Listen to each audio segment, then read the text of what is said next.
Hello, welcome to Spotlight, beaming like a laser across the island's artistic horizon. Spotlight, brought to you by the Isle of Man Arts Council. This evening, we catch up with a delayed artistic icon of the island's rural art scene. Hear about a happening tomorrow night to mark World Poetry Day 2023. And a fantastic choral event which is going to take place this very weekend at the Villa Marina.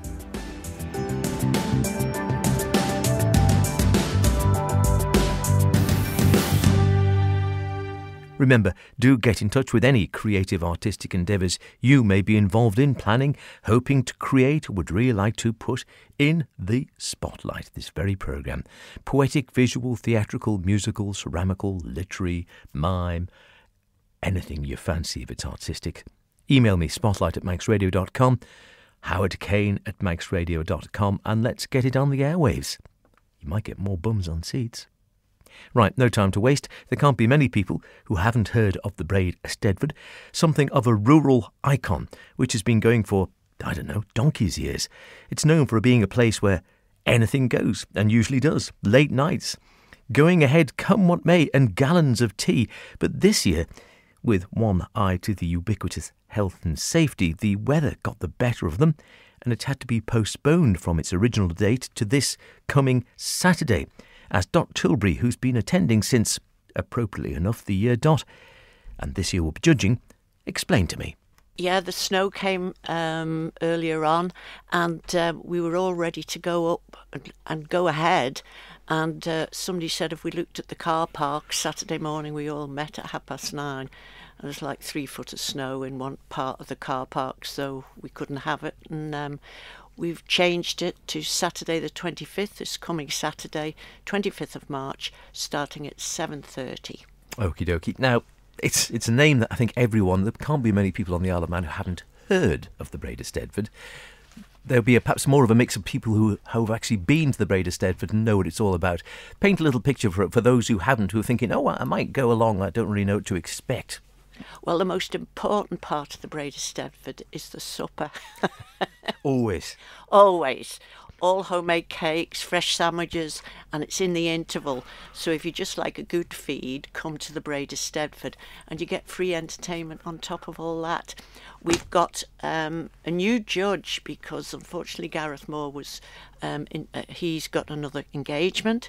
So David Kilgallen is coming along as the musical judge. We've got Wendy McDowell on the piano, and myself is doing the literary judging. So we start off with a hymn raising, which people wonder what that is, and you just stand up and start singing all things bright and beautiful, and then Wendy McDowell fiddles around on the piano, and they look in the hymn book, and it's how near you are to the correct key in the hymn book. So it's good fun, and it gets everybody warmed up. Everybody can join in, and then the prize is awarded by the musical judge. We have poetry, we have original poems. You can go up and say a nursery rhyme if you want. We've got musical items, singing, duets, quartets. In fact, we'd allow anything. We had folk dancing one year because some little kid had arrived in a folk dancing outfit, and musical instruments. Of course, the late Eric Goldie used to play the musical saw, yes, which was indeed. a highlight, but sadly Eric has passed on. Literally anything goes. We have a quiz in the interval, and we have a humorous story, and we try to make the whole thing very entertaining and everybody welcome. And you mentioned kids there as well, so it's open to children, sort of a family night, is it? If they want to come along as a family, do you know what? We're so flexible. If we haven't got a class, we'll put a class on. Sounds like the Cloncavorty Flower and Produce Show. If you've got a vegetable they haven't got a class for, they'll make one for you. Yes. So everybody's very welcome. There's lots of car parking, and I'm glad to say it's free of snow now. It's £5 to get in, and you just get a great night's entertainment. And it takes its own. It's an immovable feast, and And is there an MC? Is there someone in sort of charge? oh yes, of course, Chris Lyons. Chris has got the important job of keeping us all under control, and Chris Lyons from the Union Mills Sunday School, he comes up and looks after us all, and a very good job he does as well. It's also renowned for it can go on a bit. It's usually more than an hour or two. I believe it has been known to go on into the wee small hours, but Well, I remember years and years ago when I first started going up to the Braaid, you actually went to the Braaid Hall to do your piece, and then walked down the road, and where the Christmas tree at the Braaid Crossroads is, there used to be a little chapel there, a hall where you had to go for your supper, and then you had to walk back up to the hall. And I've known myself to be going home at 2 o'clock in the morning, but those days are over because you don't have to go down there now.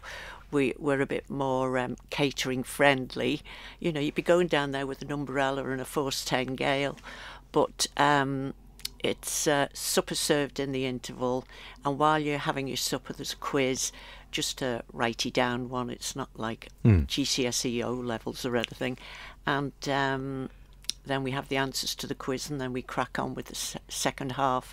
We also have a class called the original poem, so if you want to make a 4-liner up, you can go and say that, or you can just say a nursery rhyme or whatever. Anything goes, literally anything goes. so it's the sort of thing you can maybe pitch up on the evening thinking you're going to watch, but end up taking part. Well, yeah, not with your arm up your back. We try friendly encouragement is the word. Yes, and I went up there. I'd worked in London for a few years, and when I got back home, I'd always done the Stedfords as a child, and they used to be prolific all over the island. And me and the Ellis family from Ballygarry used to go in the Dormobile and go to all the Stedfords, and we went in every class. It was sort of a rite of passage, to go to a Stedfords. And then my Auntie Doe Creer, she was a Manx dialect poem lady, and when I came back from London, I thought, I'll go to the Braaid and have a go at a poem. So I learnt this poem, The Peel Tay Fight, and halfway through I forgot it, of course, and it was so I had very skinny jeans on, and the words were down my jeans, and I pulled them out and ripped them in half. It sounds like a classic act. I know, and I thought, your cheeks start to burn and everything. So for some bizarre reason, I thought, all right, if I make up a poem, I'll be able to just read it, and that's when I started making poems up. And I don't know what made me think that was logic, but in my mind that was logic. And that's when I started writing poems and different things. And of course, Ian Qualtrough, who was the chairman at the time, she said she pulled her words out of her knickers, and they were all ripped, and that was just that was the start of it all. And I'm still here. Absolutely. They still have the spelling bee? There used to be a spelling section. The spelling bee, yes, we'll have a spelling bee if anybody wants one. And it's quite good fun. I would be doing the spelling bee, so I don't make it too difficult at first, so people can stay in a few rounds, just so not to be out in the first round. And it's a bit It's, literally anything goes. Terrific stuff. So you can pitch up on the night. So Saturday night, it's been postponed, but it is going ahead this coming Saturday, 25th. Doors open, or what time does it start again? It starts at 7:30, so the doors will be open sort of 6:30, 7:15. You can bring a cushion, although we do have carpet samples to put on the chairs, but bring your own cushion if you're tender in the nether regions. It just makes it more comfortable, and then you'll get a nice cup of as much tea as you can drink in the interval. Terrific. And it really is a good, if anybody from across is now living here and they want to see what Manx entertainment is all about, you're very welcome to come and look at us doing what we do best. As Dot said there used to be dozens of Stedfords across the island. Quite a few of them have gone now. The Braaid's still there and going strong. Long may it continue. A living link to the old days and the old ways in the Manx countryside. Do go along and support it if you can. You should get home at a reasonable hour these days. Spotlight, brought to you by the Isle of Man Arts Council. There may be a few poets in attendance at the Braaid, of course.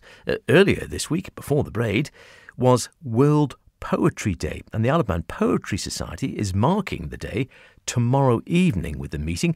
Chair Bethany de Lee Runciman came into the Spotlight studio along with poet and committee member John Paul Butler to tell me more. Yes. World Poetry Day, it aims to promote linguistic diversity and expression through poetry. It supports teachers and publishers and poets. We know that poetry emphasises feelings and ideas by using different styles and rhythms, and it can be spoken or written. World Poetry Day was established in 1999 by UNESCO as part of an effort to support creative expression and also endangered languages, and it's observed annually on March the 21st. But in the Isle of Man Poetry Society this year, we are hosting an event on Thursday 23rd of March. We will be at Douglas Library in the downstairs section from 7 o'clock to 8:30 o'clock, and you can come and listen to local poets saying their poems. There's no theme to World Poetry Day, and everybody's welcome to come and listen, or even if you fancy, if you're a poet yourself, come along and read out some of your poems.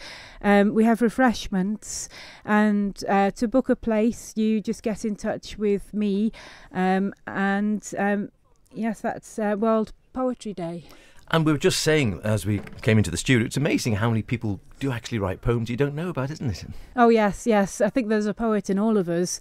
Well, there are many poets on the Isle of Man. I run the Isle of Man Poetry Trail. I have done for many years, and we often find new talent, people who maybe it's their first poem they've ever written, come and win the poetry trail. So it's incredible what's out there. I think we need to keep on plugging poetry. It's something that the schools don't seem to do an awful lot at the moment, and it's an easy way really of expressing thoughts and feelings on a piece of paper without having to write a whole novel, or you just write a paragraph or two, coming from the heart really. Doesn't have to rhyme, it can rhyme, doesn't have to rhyme, and the Isle of Man Poetry Society is there to help support poets. We meet once a month in the Archibald Knox to have a session of reading poems, and it's certainly something that needs to be continued. And John, what do you get out of writing a poem? What brought you into it, and what do you actually get out of writing poetry? Yeah, I mean, it's something that means an awful lot to me. I started writing when I was 14, originally writing songs with one of my friends, and it soon became apparent that I was a lot better at the words than the music, and actually got more enjoyment out of doing that. So, and it's just really built from there. It's if I can't write, then it gets me down in a way. So is it a sort of an outlet for feelings, or for thoughts, or for frustrations, or? Yeah, it can be an outlet for your feelings, but at the same time, a lot of my ideas, a lot of things come from my sense of humour as well. Situation comedy. I'll say a one-line quip, and then I'll be like, "Oh, that's a good idea. Actually, I think I might use that one." Do you like the performance aspect as well? Because that's the other thing we sometimes say in poetry. Some people love writing poetry, but some of them never actually perform it, or they really don't like actually performing it in a public scenario. They love just putting it down maybe for their own amusement. Do you like the performance side? Yeah, absolutely. I mean, I started about 10 years, well, not 10 years, but 2005 I joined Poetry Society, and I hadn't done any real performance, and then I started reading at the meetings.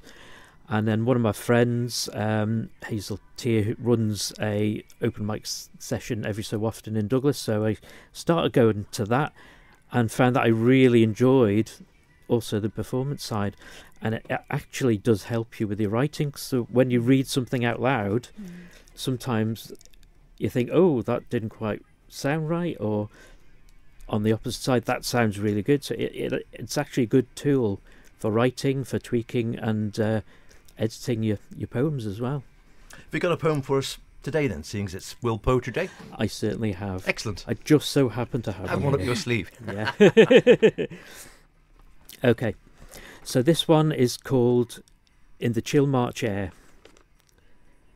In the chill March air, I rose dully awake, fallen from dreams back into my feet, and from the solitude of winter's confinement broke free as the dawn to see the world again. At first I'd risen so narrowly conscious that I didn't grasp it was actually real, but disorientation soon gave way to these eyes as wide as the morning horizon. In the cool spring blue of the chill March sky, the clouds don't freeze with their cold downpours, and I hail March raining over all my senses, putting the joys of spring into each and every step. Lovely stuff, and perfectly timed for the time of year. Thanks very much for that. Just finally, Bethany, if anyone's thinking, well, I wouldn't mind going along if they want to get involved with the poetry world and with the poetry group in the island, they just contact you, or? Yes, contact me. Email bethany@manxcat.org.uk. That's all one word, Manxcat, with an X in the middle of it. And or phone me or text me on 481792. Always lovely to hear from Bethany. If you're a budding poet, why not go along tomorrow evening, have a listen, perhaps be inspired yourself. As Bethany says, we're all poets within.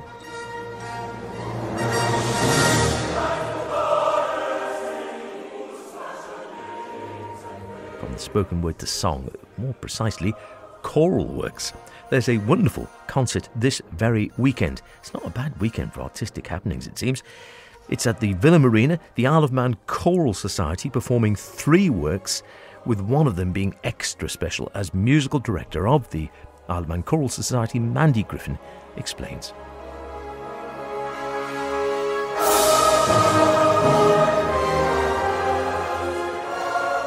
We've gone for a theme of music itself for this year's concert. So we're starting with a piece by Finzi called For St. Cecilia. St. Cecilia was the patron saint of music. It's not easy to say that, is it? It's not easy to say. And we're following that Elgar's Music Makers, which is perhaps a more well-known piece. Some really familiar tunes of Elgar's in that, which is great. But most excitingly, we have a world premiere by the Isle of Man's very own Ellie Quayle.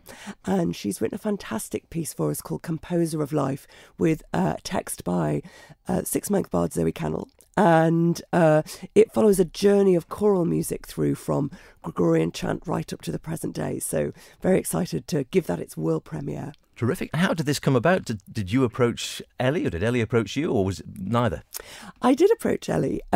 She wrote a piece for the Choral Society during one of the lockdowns, which we sang in a brief sort of respite period when we could get together. And it was really great. It was just a short little piece.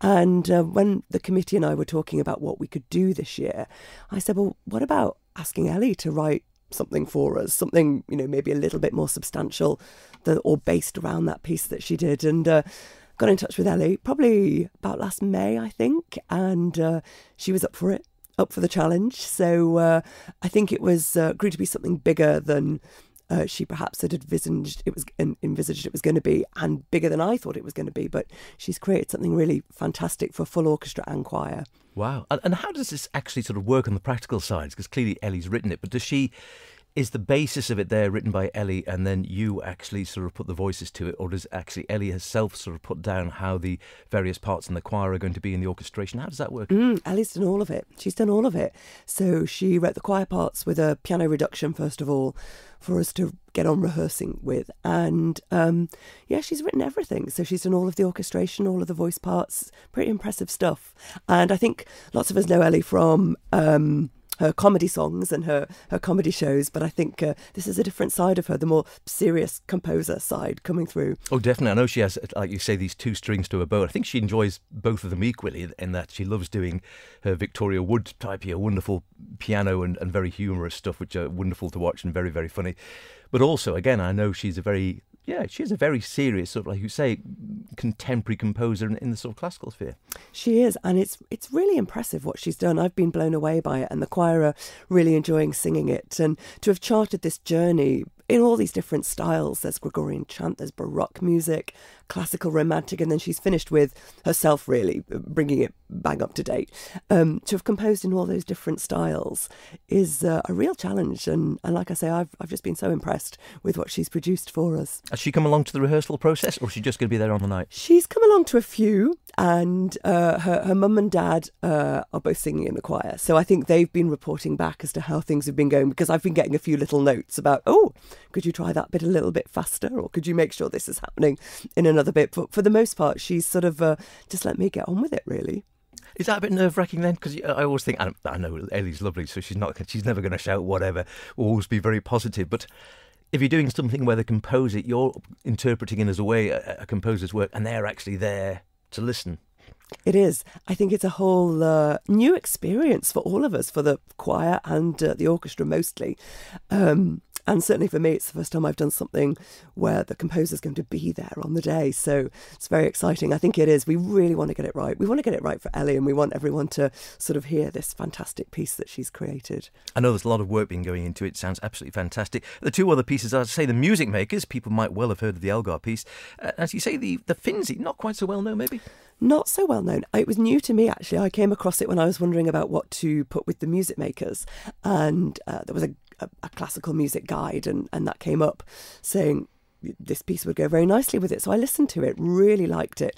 It's about 20 minutes long. It's not overly long. And it's just a joyous celebration, really, of St. Cecilia, music, singing, music making. There's lots of bright themes. The brass really feature throughout that. And it's, a nice little sort of snapshot of again, music and music making and the joy we get from music making. And do you normally choose the repertoire for the choir to perform? Yes, but there are a committee with the Isle of Man Choral Society, so I make suggestions and then the committee approve or don't those suggestions. And which way does it go? Because I was thinking, like we were talking about amateur dramatics coming up here, and it's a case of sometimes either you can sort of choose a play which you think will suit the manpower or woman power or the personnel you've got, or the other way around. You think, I'd really like to do this piece and we'll just do the best with the resources we have. It was a little bit of both with this. I think we're always thinking about what will the choir enjoy singing, because they're there doing it as their hobby, first and foremost. So what will the choir enjoy doing?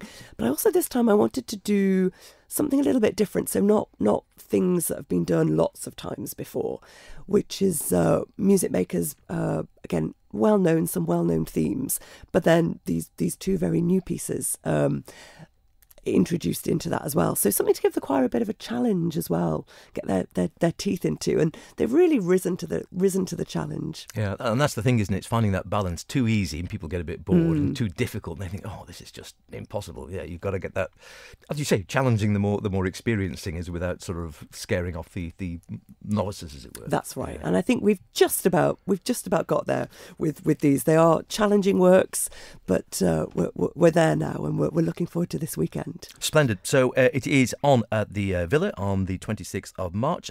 Tickets available, direct from the Villa?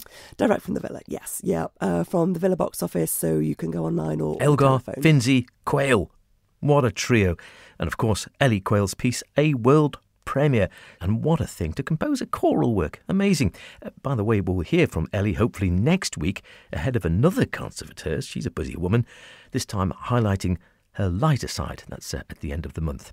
That's about it for this week. Don't forget, if you want to hear anything again, go to manxradio.com, download the Spotlight podcast, listen where you want.